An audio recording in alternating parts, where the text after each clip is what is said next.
بسم اللہ الرحمن الرحیم۔ اشاعت الاسلام کیرانہ چینل سے محمد ساجد خان کیرانوی۔ السلام علیکم۔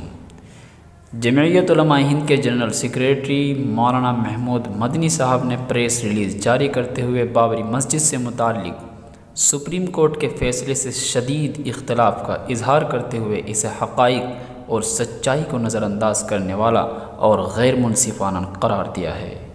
سپریم کورٹ کے 5 معزز ججوں نے ایک طرف تو اپنے فیصلے میں بابری مسجد کے اندر مورتی رکھنے اور پھر اسے توڑنے کو غلط اور ظلم ٹھہرایا ہے، اور دوسری طرف یہ جگہ ان لوگوں کو دے دی جنہوں نے ظالمانہ طور سے مسجد کو شہید کیا ہے۔ یہ ایک مخصوص فرقے کے خلاف سراسر امتیاز ہے جس کی ہرگز امید نہیں تھی۔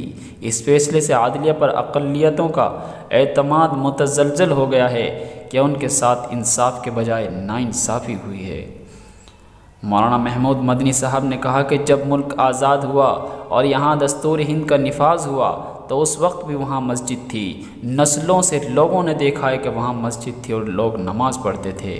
یہ سپریم کورٹ کی ذمہ داری ہے کہ وہ آئین کی پاسداری کرے اور آئین ہند میں مصرح مسلمانوں کے حق عبادت اور آزادی مذہب کی حفاظت کے لیے فیصلہ کرے، جس میں یقینی طور سے بابری مسجد میں بھی عبادت کا حق شامل ہے۔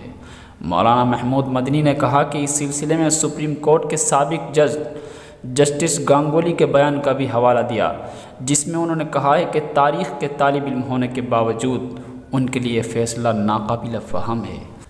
مولانا مدنی نے مسلمانوں کو متوجہ کیا ہے کہ سپریم کورٹ کا یہ فیصلہ اور موجودہ صورتحال مسلمانوں اور ملک کے دیگر انصاف پسند لوگوں کے لیے یقیناً صبر آزما ہے، اس لیے اور بھی ضروری ہو جاتا ہے کہ ہم صبر و تحمل کے ساتھ حالات کا مقابلہ کریں اور جھوٹی تسلیوں پر بھروسہ کرنے کے بجائے اس سے بھی شدید صبر آزما حالات کے لیے ذہنی طور پر تیار رہیں اور اللہ کی رسی کو مضبوطی سے تھامے رہیں۔ حضرات دعا کریں کہ اللہ رب العزت ہمارے علماء اکرام کے اندر مزید ہمت و طاقت اور تندرستی عطا فرمائے اور تمام عالم میں خاص طور سے ہندوستان میں امن و امان اور بھائی چارہ قائم فرمائے۔